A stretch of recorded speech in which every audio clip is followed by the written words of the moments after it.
Today's episode is brought to you by Cloisonne, one of the world's fastest growing network marketing companies. With our life-changing products and our revolutionary Try It For Free, It's On Me campaign, we are changing how people make money from home. So if you're interested in helping people improve their health and their wealth by giving away products for free, then visit cloisonne.com. That's CLOIXONNE.com. Cloisonne's easy as 1, 2, 3 system is helping the average everyday person earn a significant income just by showing others how to give away life-changing products for free. So visit cloisonne.com. That's CLOIXONNE.com. Start changing your own health and your own wealth today. All right. Well, my name is Michael Alden. This is another edition of the Alden Report. We are fortunate to have my guest here in studio. I'm excited to have people here in studio when they can make it here. It's a little bit different dynamic to have a face-to-face conversation. But my next guest is a personal trainer. He's a holistic coach. He's a life coach. He's been doing it for a long time. He's got an interesting story. He's also a friend of mine. We talk a lot at the gym and we talk a little bit about personal growth. We talk about health and wellness, and he's always giving me tips and stuff. And so I just went vegan, for those of you who know. So we want to talk a little bit about that. And he's here again to talk about your overall health, your wellness. Not only your physical, but your mental wellness and what we can do and really what's going on in the world of health and nutrition today. Ron McKinnon, thank you so much for being my guest. Thanks for having me. So, Ron, before we get into what you're doing in your business, tell us a little bit about, by the way, his wife is literally, he could possibly leave right in the middle of this thing right now. So congratulations on that. Thank you. Tell us a little bit about yourself, your background, how you got involved in the world of health and nutrition, because I think it's an interesting story. Sure. Well, as far as holistic health, initially it was really for selfish reasons. Right. I was looking for ways to improve my own health. Right. As I was going through some health challenges. But I've been into physical fitness my whole life. Right. Playing sports, just get training for sports performance, and then eventually just to really look good Right. at the beach. Right. For my ego. That's what a lot of people do, right? Yeah, exactly. But then, so I was of a more mechanistic type of view for a long time, where it was old school bodybuilding, calories in, calories out type of training. Right. But in around 2011, my philosophy on training and nutrition in general got a serious overhaul. Why?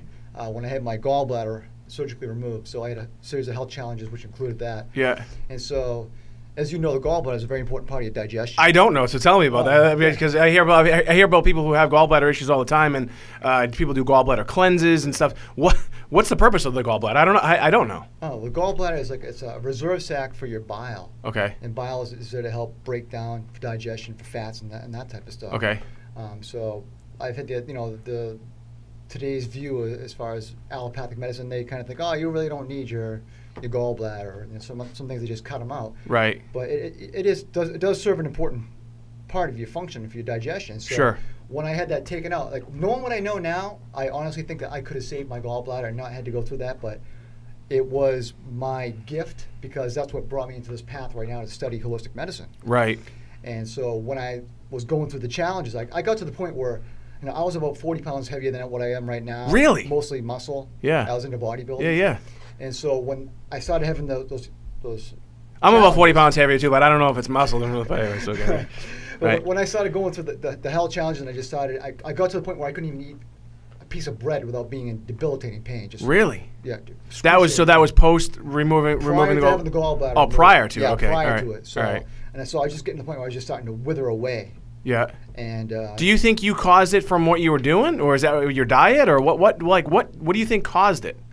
This goes into the deeper philosophy of holistic being mental, physical, emotional, and spiritual. So right. It could be all the things I've done to my body physically. It could be stinking thinking. Yeah. It could be Zig Ziglar. Yeah. Emotion. It could be emotional stuff. Right.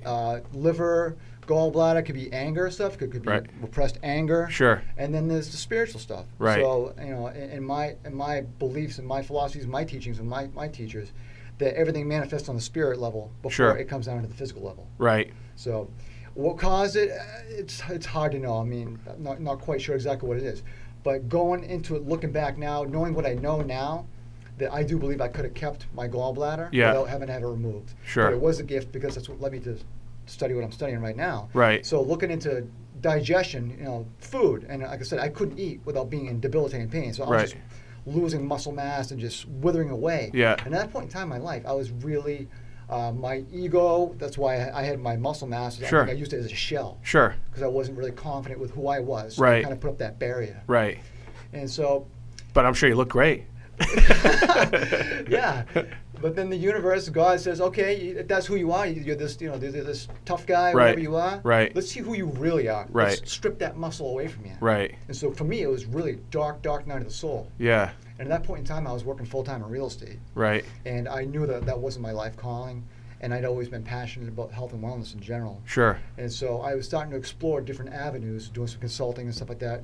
And so this really brought me full speed into, trying to fix myself. Right. And so looking into the food, nutrition, that's what builds your body. That's how I really started looking. I never forget, looked at what are natural flavors. Yeah. And also that's kind of what led me down that path. And then about a year into it, I was just starting to get a good grip on myself. I had my gallbladder removed and was learning how to build my body back up. So got into yoga and that kind of stuff. Right. Well, let me ask you a question. So okay. So your gallbladder's removed, and you have this kind of awakening, so to speak. You are the classic, I guess, the bodybuilder, doing the protein and hitting the gym and doing all this other stuff. So the whole spirit, mind, and body probably wasn't really a part of your whole philosophy. What was it, or did you find something? Did you read something that you said, you know what, I got to look a little bit more into the overall human element, so to speak, not just that exterior stuff. What post gallbladder did you read something? Did somebody talk to you about it? Like what happened there? I would say probably the two most important books for my awakening. Yeah. One was Napoleon Hill. Yeah. Think and Grow Rich. Yeah. And then Autobiography of a Yoga of an yogi. Okay. Yeah. Paramahansa Yogananda. Did Those somebody two give books. those to you, or? They did find their way to me. Yeah. Great. I mean, we're a big fan of Napoleon Hill, and every time you go in the gym, he's he does work at the gym. He has his own business as well. And when I walk in the gym, he always puts new quotes, and I know most of them. Some of them, and sometimes I'll take a picture of them, even post them myself. I steal some of them all the time. So you read the Napoleon Hill book. Let's talk about that a little bit, because I'm a big fan of the Law of Success, which is kind of the prelude to Think and Grow Rich. The mental side of it, I think a lot of people think this is hocus pocus stuff, like you said. So you had this shell, and so you had, like you said, maybe some mental barrier, so to speak. So you read Napoleon Hill's book, Think and Grow Rich. It's not always, the whole book isn't about being rich. It's about the whole mental aspect of changing your life. Tell me a little bit about how that book changed your life. How did it change your thought process?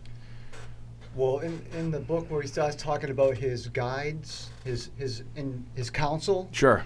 And so, like, when I got to that chapter and I was talking about the spirituality of it, that really caught me off guard. I was like, right. Wow, this really got very interesting. So for me, that kind of helped expand that, because it did seem like a very materialistic, money, right, rich. Right. But then when it got into that chapter, that really kind of opened me up quite a bit. Right. So just the whole.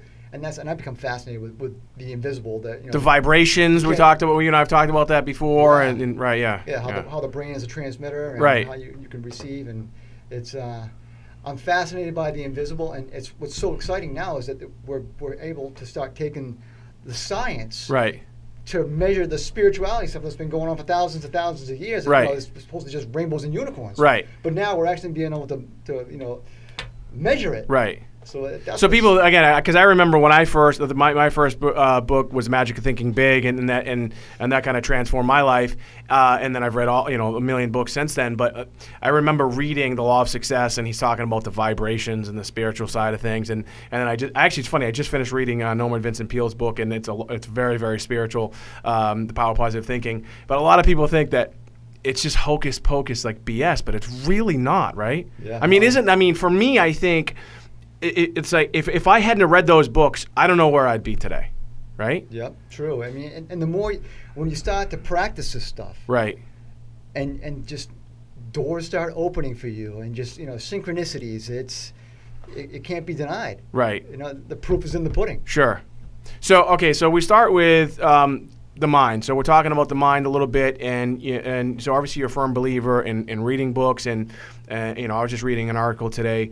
I mean, it's just a fact. I mean, the most successful people in the world, this is what they do. They educate themselves. They're reading new things. They're just constantly trying to absorb new information. That's one thing we need to do, right? Absolutely. It's not hocus pocus, folks. So again, if you're watching right now, if you're listening right now, again, we're on with Ron McKinnon from Thrive Holistic Living. If you'd like some more information about Ron, you can just go to thriveholisticliving.com, right? Yes. It'll bring you to his Facebook page. He tells you a little bit about his life and the things that he's doing. He's here locally in the North Shore, but he is helping people as well in other places. So if you want some more information about him, you can just go to thriveholisticliving.com. So we first started talking about the brain. First, we started with your physical challenge, and then the brain. You and I were talking. We talk a lot, obviously, at the gym, and I just went vegan, right? And I'm a big guy. Obviously, I'm doing all these different things, and he kind of smiles at me because I'm always trying all these crazy things. And so it's been 2 weeks today. By the time this airs, it'll probably be a month if I stay being vegan. And the interesting thing that you said to me, and when we talked about it, was I went vegan because I watched the documentary, What the Health. And I've seen Food Inc. and I just was like, man, I just can't eat meat anymore. And you said to me, well, everybody's different. Tell me a little bit about your philosophy on food. Sure. Yeah. The bio-individuality. I mean, you could use the example of one person can think that peanuts are delicious. Another person could say, peanuts, I'm dead. Right. So then those are pretty extreme. But as far as how we have evolved, our genes, you could look at the extremes of, you have, for instance, an Eskimo and an Inuit Indian. Yeah. There's not a whole lot of green stuff growing up there. Right. And so they've evolved to thrive on mostly fat Right. and protein. Right. Otherwise, they didn't make it. Right. And then you look at someone like a Hawaiian, Right. where they have evolved, there's a plethora of fruits and vegetables. Right. If you feed that Eskimo like the Hawaiian, that Eskimo's going to get sick. Right. If you feed the Hawaiian like the Hawaiian's going to get sick. Right. So everyone's different. Everyone has got a different response to food. How do you know what you should do? I mean, you hear about all these genetic testing and these allergy tests. As you were talking, I was thinking I've never done that before. But how do you know what you should be eating as you? Like, so I have what they call the mesomorph body type, right? And so people would say that I should be doing like a more of a paleo type diet. Or I don't know. Yeah. I know. How do you know? It's a process of getting in touch with your body. Yeah. Learning to feel your food. Right. And so many people just when they come in, they go, tell me what to eat. Right. I mean, I've got a series of questions that you can help you get a starting point. Right. But it really comes down to you, the individual, figuring out what foods work well for you and which ones don't. Right. And there's so many different channels you can make that process happen. You can do like an elimination diet. Right. There's so many different things, but at the bottom line is taking responsibility and getting in touch with how you feel. Right. How certain foods impact you. Yeah. I mean, it's interesting you say that because, again, as being vegan now for 2 weeks, I can't even call myself vegan, but I've been doing it for 2 weeks, so I'm kind of vegan. Yoga, we'll talk about yoga in a little bit. I do yoga here and there, and Steve, our producer, always makes fun of me. You might even see me doing some yoga moves in the gym, so I kind of do it. For me, again, when I started, 2 weeks ago, the first few days I felt great, and it's been 2 weeks today. And I was telling you as I came in, I woke up this morning, I didn't feel so hot. And the interesting thing, and now I think about, why? Because I woke up last night in the middle of the night, and I actually had a peanut butter sandwich because I'm like, well, that falls within vegan. The bread, maybe not. I don't think there was any. I don't know if there was actually any egg in there. But I woke up this morning, I felt like I was hungover. And it was probably because why? Because my body's transitioning or it could be. I'm transitioning, folks. Detoxing. It could be something you ate that was in the food, possibly. But as we continue to clean out, typically some people will start to feel not so good for a little bit of time as we're cleaning out. Right. So that's totally natural. Yeah. So it's like the toxins kind of being released in your body. Yeah. So what's going on right now in the world? You hear about the SAD diet, the standard American diet. Why are so many people overweight? Why are so many people sick? What's your take on what's going on today? The quality of the food. Yeah.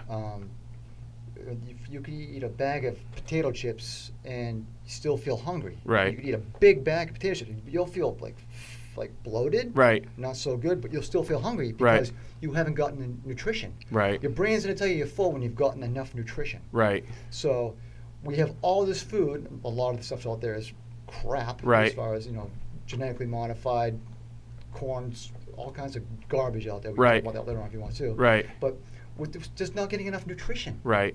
And so people are eating nutrient deficient foods. Right. And as far as body fat, when we've taken toxins, the body will take those toxins and whatever you can't break down in the liver to eliminate, Right. the body's going to shuttle it away into your fat cells to protect the body, to Right. protect your vital organs. So often with people who are obese or have a lot of weight, they're very toxic. Right.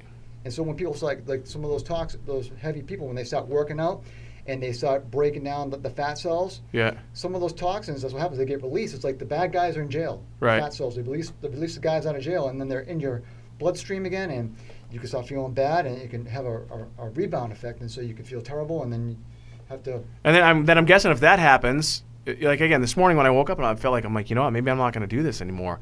But so that can really have for you as someone who works with people every day, that's going to be a tough thing to overcome. Like, hold on a second here, I'm working out, I should be feeling great, but I feel horrible. Do you obviously train people and educate them on that fact? How long does it take usually to get through that kind of toxic stage? Well, it's going to determine how long have you been toxic. Right. How many years have you been putting this stuff into your body? Right. You don't undo 5 years of damage in 5 days. Not going to happen. Yeah. So and everyone's different. Right. So now so let's talk about some of the kind of the crazy things so you have like you hear these the ketogenic diet I hear a lot about right now. You hear the paleo diet a lot right now. You and I were talking about a raw diet, and I know you say it's up to the individual. What do you if you had someone like you said just show me what to eat, like you say, right? What would you say? Like, okay, look, I can't tell you exactly what to do, but if I were you, this is how I would do it. What should somebody do without giving away, I guess, all of your secrets? Again, we're on with Ron McKinnon from Thrive Holistic Living. If you'd like some more information about Ron and what he's doing, you just go to thriveholisticliving.com. It's going to bring you to his Facebook page, and then I'm sure he can ask you questions, and he'll get right back to you. We're here in Beverly, Massachusetts, in Blue Vase Studios. That's where Ron and I met. I've seen him train people, and I've been really, really impressed with what he's doing. And we talk all the time about not only health and wellness, but also the mental side of things, the spiritual side of things, the success side of things. So it's a holistic approach. So I come to you and I say, look, man, I don't know what to do. I just want to feel better. What sort of diet should I follow? So it comes down. Everyone's different. You got to take a look at what they're eating now. Right. Because if someone, so you do like a whole intake? Is that how it works? Yeah. Because I've never been to like a nutritionist or anything like that. So you sit someone down. Tell me, I guess walk me through the process. I'm a new client. Sure. I want to get healthy. Yeah. So it's more than just food. Right. Food is just there's the 6 parts I work with. I work with your thinking. Yeah. I work with your hydration. Yeah. I work with your nutrition. Yeah. That's a building block. I work with your breathing. Yeah. Make sure you get the right breathing patterns. I work with your movement, making sure you get the right kind of exercise. Yeah. Because there's working out, and then there's working in. Working out is you get energy to give. Yeah. Push. Ass kicking workout. Right. Working in is more restorative. Okay. Tai Chi, yoga, Qigong, things that help bring energy and resources into your body. Okay. And then you've got sleeping. I've rest. never heard working in before. That's interesting. Yeah. You're working out, working in. Right. And then you got rest, sleep. Right. Because you could have the best nutrition in the world with the best exercise program in the world, but if you're not getting enough rest, Right. you're not going to reach your potential. Right. Or you can't exercise poor nutrition. Sure. So all 6 of those are equally important. Right. And you've got to have balance. Right. And so my intake forms, I figure out where they are as far as all 6 of those categories, and what is going to be the priority as far as where we need to get the work. So, if someone's eating a lot of takeout, fast food, and I tell them, well, this is what you should be eating. First of all, I don't tell people what they should be eating anyhow. It's a process. Right. But if you throw too many things at them at once, they're gonna get stressed out. Right. And Right. part of the initial assessment is determining what their total physiological stress load is. Sure. For some people, it might just be writing 3 things you're grateful for every night before you go to bed and drinking more water. Right. And then start building up some momentum. Right. If you tell them, you need to cut this out, do this, do that, you're going to overwhelm them. They're going to say, screw this, I can't do this. And you're causing more stress than it's worth. Right. Do you find so? What's your and not to call you out or whatever? I guess maybe the industry in general of personal training, holistic coaches, nutritionists. What's the overall success rate? So out of 100 people that come to not just you, I guess, to the industry, how do most people stick to it or? As far as clients adhering to yeah, the program? I mean, so you had 100 people. How many people actually stick to it for forever? I couldn't tell you. Yeah. I couldn't tell you. Anecdotally, what do you think though? Like, what do you think it is? I mean, if you had to guess. I think it depends on where the person is in their life. Yeah. And as I'm sure you know, usually it's life crises that create these really true change, transformation. Right. It's something that's bigger than them that really makes them make these changes to stick to it. Sure. So depending on where the younger people, they can get away with a lot more, eating garbage and not have the repercussions of it. Right. When you get older. So I think that age also has something to do with it. Sure. But it really depends on the individual, where they're at, and how badly they want change. When the pain outweighs the pleasure of whatever they're doing, that's when they're going to continue to make those positive changes in their life. Yeah. Yeah. So I couldn't put a number on there. Yeah. I couldn't tell you what it would be on, but what would your guess be? I have no idea. That's why I'm just curious because when you talk about the gradual changes, I mean, my book 5% More, that's all about that. I mean, the title itself was derived at your gym. The spinning teacher. So yeah, I mean, I think that I think what you're saying makes sense. The gradual changes, that to me is definitely the smartest way to go. I mean, the science actually proves that as well. Let's back up a little bit. You'd mentioned genetically modified foods and the food supply. Tell us a little bit about the food supply and why someone should. I know you and I talk. I think you go to a specific store in your hometown to buy most of your stuff. Why should someone try and seek out organic, grass-fed, non-GMO versus just whatever's in the grocery store? Sure. Well, we'll just look at the nutritional aspect. Organic food has been shown to be much more nutritionally dense. Yeah. So again, we talked about the bag of potato chips and being hungry after because there's no nutrition. So one, you get more nutrition. Right. It costs more money, but you get more nutrition. Right. So in a way, you actually should save because you're getting more stuff, so you should eat less. Yes. Right. And even more importantly, you're not getting the toxins that go with that food as far as commercially raised food.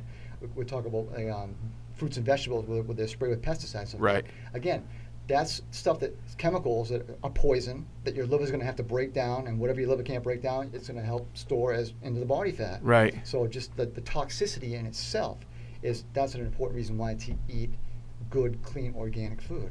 Don't you think it's insane as you're talking? I mean, to me, I think it's absolutely insane that the USDA and the EPA, in the United States government as a whole, but the USDA and the EPA have acceptable ranges of toxins that can be in our food. I mean, to me, it drives me nuts. There is an acceptable amount of TNT, which we haven't used since World War II, that can be in your food. Isn't that insane? And it changes. If the levels of toxins go up, they could just increase what the level of fair range is for foods. Someone once gave me an analogy. They said, okay, that's fine. So I tell you what, I'm just going to spray a little bit of Raid on your salad, just a little bit. I mean, it's within acceptable range. It's not really going to harm you. But I'm like, to me, that drives me. So the organic route. So I also, as an attorney and someone who's kind of a skeptic a lot of times, I went to a strawberry farm in Bradford with my daughter, and they claim it's all organic. And I said, so you don't spray any pesticides? And then they responded and said, no, we don't spray any pesticides on the strawberries. However, we do spray pesticides before the strawberries actually blossom. And I was like, hold on, wait a minute. So how do you call that organic? Like, how can you trust, how do you really know? The only way you can know is to grow it yourself. Right, yeah. Really. Do you do that? Do you have your own garden, or yeah? Not extensive. Right. I'm learning more and more. So, right. But I do feel like that is just a way that we're going to need to shift to really have a healthy society. Because we need to start taking responsibility for where our food comes from, getting to know your farmers and that type of stuff. Right. Because the FDA, the government is not protecting us. They're looking out for big agriculture, big pharma. Right. We've lost, as far as where I stand, that I do not depend on anything the government says. That's not my concern whatsoever. Right. What about when as I'm thinking about what the government claims as acceptable amounts of chemicals in our food supply. What about water? What do you do with water? I notice you always have. Every time I see you at the gym, you have a specific type of water you're always drinking. Yeah. What about water filters, bottled water? BPA's, all this other stuff. What should people do with their water? Well, just your average tap water is very toxic stuff. Right. And talk Fluoride. about fluoride. Right. We're actually paying money to put fluoride into our water. Right. And the science clearly shows that this is a neurotoxin. Right. It blows my mind. Right. I mean, but again, I didn't know about this stuff not too Hey, long but our ago. teeth look great. Yeah. Right. Yeah, exactly. At the expense of what? Right. And the whole fluoride for your teeth there's a lot of science that shows that that's not even legit stuff anyhow. Right.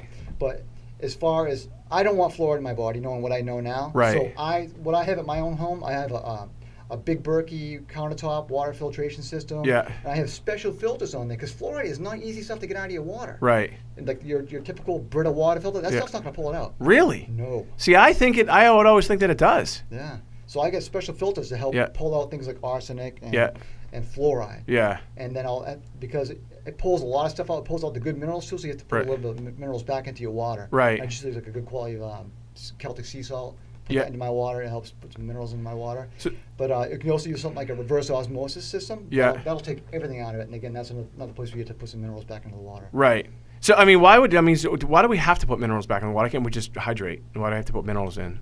Your body needs it to have. But wouldn't you get it any other way? And wouldn't you get it like from food or I guess so. Right. I guess so. Right. But you have that little extra insurance, I guess. Yeah. Well, I mean, the reason why I'm kind of being almost a bit of a rhetorical question because I believe that no matter what we eat, we have to supplement. I mean, this is what we do. We sell supplements, and I don't say that just because we sell supplements, but we know a little bit about this stuff, right? Is because of the way people are eating. We're eating this it all starts with the soil. I remember I went to a camp and it said dirt made my lunch. We're starting with the soil that's depleted and then the food supply is toxic and you're just not getting the nutrients. So no matter how well you're eating, you got to supplement somehow. So that's basically what you're saying, putting the nutrients back in. You list on your Facebook page and on your literature meditation. I found, and you and I talked about this. I found TM probably 4 years ago, and it totally changed my life. Tell us a little bit about meditation, mindfulness, and why that's important to your overall health and wellness. Well, I think it's important to set aside some time to be with yourself. And you could be with yourself to understand who you are at your core. Right. And that gets into the whole spirituality ends of things as well. Right. And to connect with your source, God, infinite intelligence, whatever you want to call it. Right. But it's so important to be able to get that level of peace and quiet within yourself and to be able to be calm throughout the rest of the day. I mean, my morning ritual is when I wake up, I've got my 5-minute mindset. So the first thing I do is I go sit down and I'll write in my journal what I want to do for that day. Today is a great day. Right. Just connect and breathe and get in touch with source to help set the tone for my entire day. Right. And why that's important is because it makes me happier. It makes me more calm. Right. More peaceful, less reactive. Right. Yeah, as you're talking about that, the one thing that popped into my head too, I think, and it goes back to the success rate of people that come to you. That takes work, right? Absolutely. They say, depending on the science, between 60 and 90 days before something becomes habit. Sure. But you got to work at it, right? Yeah. Yeah. The most important relationship you're going to have in life is the one with yourself. Right. And the happiness thing too. I talk a lot about happy. In fact, in my bedroom, I have a painting from Romero Brito, and it's of the word happy. And I look at it every day to remind myself, because even that, no matter how in tune you are with your body and whatever it is, you got to work on your own happiness, right? I think so many people don't realize it. I think there's a lot of people just feel as though, and I think I agree, you're entitled to be happy, right? But you got to work at it. Yeah. Right? Yeah. Like today I woke up and I did not feel so hot, but I just was like, all right, I got to work at it, I went to the gym, I meditated a little bit, I didn't get my full 20 minutes in, I'm going to get it in after, and it's a process. Sure. Right? Yeah, and there's also, for me, there's different types of meditation, like a moving meditation, for instance. Like I'll go out and I'll do a walk in nature. Yeah. And I'll meditate. I'll do some chanting. Yeah. So that's my way of connecting, but also getting some outside activity, being outside in nature, fresh air, Right. at the same point in time.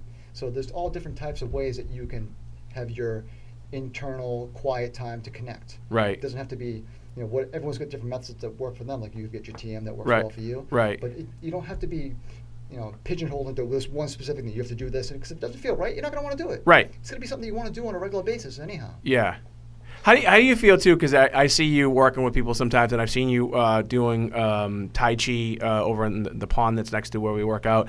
And I think about how, again, back to the law of success, and I used to think it's just kind of like hocus pocus or whatever. How do you feel? I mean, how do other people feel, I guess, about some of the things that you're training with them? Because sometimes it seems just like, I guess, for lack of a better term, like hippie-ish, right? And it's Sure. like, well, like this guy, he's a little out there. Yeah. But to me, I'm like, I used to feel that way, right? Yeah. But that's not, I mean, what you're doing is what everybody should be doing. Well, when they're ready, Right. When it makes sense to them, Right. wherever their soul's evolution is, wherever they might make sense. Because I won't get into the rainbows and unicorn stuff with a lot of people because they're not ready for it. Right. But what I've been finding is that I do have people that come to me because I'm kind of like the gateway to spirituality for some of these people. Right. That they're ready, that their soul is ready to take this next step in their progression Right. of spirituality, which is at the end of the road of health and wellness in general. Right. So some people, they're really open to it, they love it, and this exercises that I do that will work on your chakras. Right. They don't even know they're working on the chakras, but there's just certain movements that help move energy in certain areas of your body. You know about the Yeah, of 7 course. chakras. Yeah. So we can do some certain squats and stuff like that Right. that are going to be actually good for the root chakra. Right. I know that. They don't need to know that. Right. But they're getting that energy movement in their body. Yeah. I've done some light therapy to improve your chakras, as well as actually the place over here near us called Body Science. I mean, give them a plug, Body Science, and their whole thing is Ayurvedic medicine. Their massages, everything is based off of the Ayurvedic method. Yeah. So when we're back to just real quick about the food, where should someone go? All right, so let's talk vegetables for a second. So I want to get vegetables. I want to make sure. I want to do whatever I can, no matter where you are in the country. Again, so folks, I want to ask you, no matter where you are in the world. Okay, so I want vegetables. I don't want the pesticides in them. I want non-GMO. Where do I go? Well, to where I go, I mean, we'll go to a series of different places. I live in Gloucester, and Yeah. I've got the Common Crow. Yeah. Very fortunate because it's a. What's the Common Crow? The Common Crow is it's a market grocery store. Yeah. And they are definitely of a higher consciousness as far as the awareness of food and not having GMOs. Yeah. So when you go in there, you can feel pretty good about buying most everything in there. Right. The majority, like their produce is all going to be organic or raised without chemicals. Like Okay. They're very particular about their foods and the types of meats that they get. So if you're anywhere else in the country, so is your advice find a local store that you can trust? Yeah. Really, right? Well, we'll go to Stop and Shop. Right. We'll go to Market Basket. And the more people that demand this type of produce, Right. they're going to supply it. Right. So- Yeah, I noticed that like Stop and Shop now is where I shop sometimes. That they definitely have their organic section seems to be growing. Yeah. What I also love that they're doing there is they also bring in like exotic fruits, and I'm always trying like the different stuff. Sure. So you really kind of just Here go and there, in yeah. pick different spots. Yeah. Farmers markets. Yeah. You know, I was gonna say your that's garden. yeah right yeah So it's not just one source. This is where I go to for all my food. Right. It's multiple locations. Right. All right. Now let's talk about meat real quick. So, again, I'm a vegan now. 2 weeks vegan. Meat. Okay. So I know that you're of the belief that it's, again, whatever's best for you. Let's talk about beef, poultry, fish. How do we get the best stuff there? Well, you're going to be looking for free range, Yeah. organic, optimal. Commercially raised meat in general is just toxic stuff. Right. As I'm sure you well Yeah. know. What the Health is a documentary I watched that changed me, man. You Yeah. watch that, you will become vegan just like me. In general, I do think as a society we eat too much meat. Yeah. We don't need to eat as much meat, and some people can do well with no meat. Right. In my experience, what I've seen is that people can do well without meat for a certain amount of time, maybe as a cleansing type of aspect to their life. Sure. But some people might not do so well in the long run without meat. But your genes epigenetics, you can change your genes, and your body can adapt without meat. Right. Everyone's different. Okay. As far as the quality of meat, where you get it, it's, again, you're going to be picking up from spots, but make sure you want to get grass-fed, Right. grass-finished. What's grass finished? What's that? So that making sure that sometimes they'll put grass-fed, Yeah. but they'll just they'll feed them just a certain amount of grass, but then they'll finish them off with corn. So it's just the label. Oh, that's interesting. ways I to get didn't. around the I label never stuff. heard the finished thing. So Yeah. that means grass fed and finished means they're eating what they should be eating throughout their entire life. process, not Yeah. just give you some grass in the beginning and then Right. finish you off with corn or anything like that. Oh wow.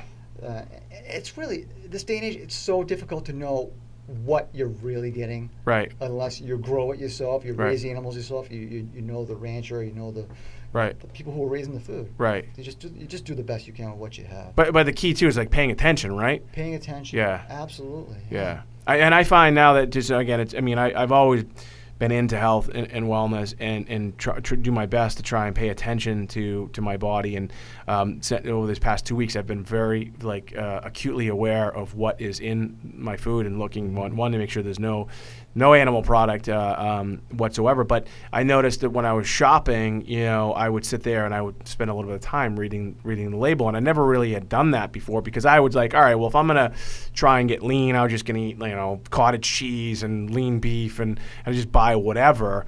And not really paying attention to really what's in it, where it's sourced, where it's from.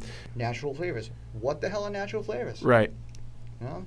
What are natural flavors? It could be so many. It could be thousands of different chemicals. And Right. There's all kinds of stuff that are labeled as GRAS, generally regarded as safe. That Right. They don't even have to put on the label. Right. So there could be so much stuff in there that they're not putting on the label because it's generally regarded as safe. Right. Is there anything that you would recommend that people absolutely not eat? Not eat, not drink. Is there there are certain things you say, I don't care what your body type is, I don't care where you absolutely should never do this. Avoid processed foods whenever possible. Yeah. Especially vegetable oils. Yeah. Things like canola oil and. Hold on. What about olive oil? Olive oil is good though, right? Oil, Yeah. Olive oil, fantastic. Sure. So canola oil, no. That's something. Just I didn't even think about that. I think those type of vegetable oil has got to industrial- be good for me. Yeah, industrial processed vegetable oils. Yeah. That's us. Not good for you. Not good for you. Why? Why? When they say when it was, geez, I didn't even think about it. So vegetable oil is processed. What does that mean with vegetable? I don't have no idea what that means. It comes down to a lot of the science of it is Right. with the omega-3 to omega-6 ratios. Yeah. Okay. Where at one point in time our diet was about 1-to-1. Yeah. Or maybe 2-to-1, omega-6 omega-3. Right. Now it's like 20-to-1. Right. 60-to-1. Yeah. So we just have this abundance of omega-6 to omega-3 ratio where Yeah. it's inflammatory. Yeah. So inflammation is the root Of everything, right? of most stuff. Yeah, Right. Sure. So it's very, very inflammatory. Right. It's poor for it's poor nutrition for your cells. When you say processed, like meat, what is that? Give me an example of processed meat. Processed meat. Well, I mean, you could have cold cuts and stuff like that, but Cold cuts. Okay, so cold cuts. All right. Yeah. What about like the cheese that you get at the deli? Is that I've heard stuff. I've read stuff that if you ask for cheese at the deli, first of all, again, after watching this and becoming vegan, I don't think anybody should eat cheese. But I've heard a lot of times if you ask for cheese, you're not even getting cheese. You're getting like some sort of weird chemical compound. yeah, I would say that most of the stuff in the deli Yeah. counter is not going to Stay away from it. Yeah, I would. Yeah. What else? What's another example of like processed food? Well, anything that comes in a bag or a wrapper, Okay. Yeah. that stuff tends to be not so good for you. Right. When you look at a label, you want to have minimal ingredients on there, and you want them to be things that you recognize. Right. Anything that looks it's a chemical. Right. If you can't pronounce it, don't eat it. Right. I've heard that before. Yeah, that's Yeah. it. Yeah. I heard someone once say that if it's in a box, a can, a bag, don't eat it. But again, we do the best we can with what we have. Right. Especially given where you are in a certain situation, and it does. Eating good does take a little bit more money. Yeah. Until you get your own garden and stuff going like that. Right. But it does cost a little bit more money. But you can. Might cost a little bit more money. I don't mean to cut you off. Might cost a Yeah. little bit more money now, right? But you're going to save a lot more later with medical expenses and everything, right? I didn't mean to steal your thunder, but I just that's exactly it. Pay Yeah. now or pay later. Yeah. And it's how you feel. Right. Because I've gotten so sensitive, like I've cleaned my body out so much Right. that when I eat something that's not so good for me, Right. like if I go to like a wedding or something like that, Yeah. you know, like you got to live too. You Right, got to right. enjoy life. Right. You know, you can't. So if you're at a wedding, you'll have a piece of cake if you feel like it, Yeah, right? it depends. Right. Like I just know when I know about sugar. Right. If I have any kind of inkling whatsoever that I'm not feeling like I might have some sort of like cold or something like that. Right. If I feel like that might happen to me. Yeah. I'm not going to have any sugar because Right. I don't want to suppress my immune system. Right. But just in general, eating animals that probably weren't raised the best or something Right. like that. If I have that food like that, I feel it the next day. Right. Yeah. You know, so I am mindful to make sure I don't eat as much, but I'm going to live. Right. I'll drink a lot more water. Right. But yeah, I will feel it now. Sure. I feel my food. Right. And because you're thinking about it too. Well, Yeah. that's at the end of the day. That's where everything comes from, anyhow. Is what type of association do you have with what you're putting into your mouth? Right. You know, your mind. Right. All right, so we don't have a lot of time left, but I want to do, you mentioned one thing, I do want to talk about sugar, okay, and how that affects the body and how addictive it is and what it can do, how to avoid it. Tell me about sugar, the different types of sugar. Like, for instance, I had a coffee on the way here, and I haven't had sugar in coffee or any sort of like chemical. I mean, I use stevia. Yeah. Tell us about sugar. Why is it so destructive, and why is it in everything? Because it tastes good. Obviously, you know, it lights up all those type of endorphins and you know in your brain. And Right. It's toxic to your body. It'll suppress your immune system. That's an interesting thing that you said. It suppresses the immune system. A lot of people don't realize that. So if you, like you said, if you're not feeling well, right? Yeah. And you load up on sugar, you have a piece of cookies or whatever brownie, whatever you're having, you could actually make yourself sicker. Yeah, you're Right. increasing your chance. You're decreasing your vitality. Right. Your ability to fight And off increasing your susceptibility to like the flu or something like that. Sure. Yeah. Yeah. That's really, really interesting. A lot of people don't realize that. So if you're eating junk, you're going to be more susceptible to getting sick. Absolutely. Huh. Yeah. That's interesting. It will actually, even sugar will increase your respiration, Yeah. and your breathing is very important as far as helping to maintain your pH balance. Right. So if you have sugar, it'll increase your respiration rate. Right. Yeah. The pH balance. We could talk a lot about that as well. Ron, you know, we're actually running out of time. Any last thoughts that you have for our viewers and listeners about, you know, maybe a quick tip or something that you say to the people that you train is something that we should all know before you go? I would just say to pay a little bit more attention to what you're putting into your body, and know also that when you buy commercially raised food, not only are you poisoning yourself, but you're poisoning the planet and the earth. As Right. above, so below. So buy organic whenever possible and help take care of the earth, which in turn will be resulted in your body as well. That's a great way to end the program. Again, my name is Michael Alden. This has been another edition of the Alden Report. We've been on with Ron McKinnon. He's the founder of Thrive Holistic Living. You can go to thriveholisticliving.com. It'll bring you to his Facebook page. No matter where you are in the world, he'll get back to you. He's growing his business. He's helping people not only here locally, but all over the United States. I'm sure if someone reaches out to you and says, hey, Ron, can you help me? I'm sure you're already doing that as well. So if you want some more information about a guy that's life has been transformed, and he's someone that I know personally. I know he's as real as it gets. He lives this life. I talk to him every day. A lot of these guys that are out there kind of selling things, I think they're just out there to make money. He's living this life, and he's really helping other people. And again, I see it every single day. Again, so if you want some more information about Ron, you can just go to thriveholisticliving.com. This has been a really informative show. I could talk to you for hours, but I know we don't have a lot of time. I know his wife is literally probably going to have a kid in a couple minutes, so I know he's busy as well. So Ron, I want to thank you so much for being my guest. My name is Michael Alden, and we'll see you soon. The preceding episode was brought to you by Cloisonne, one of the world's fastest growing network marketing companies. With our life-changing products and our revolutionary Try It For Free, It's On Me campaign, we are changing how people make money from home. So if you're interested in helping people improve their health and their wealth by giving away products for free, then visit cloisonne.com. That's CLOISONNE.com. CLOIXONNE.com. Cloisonne's easy as 1-2-3 system is helping the average everyday person earn a significant income just by showing others how to give away life-changing products for free. So visit cloisonne.com. That's CLOIXONNE.com. Start changing your own health and your own wealth today.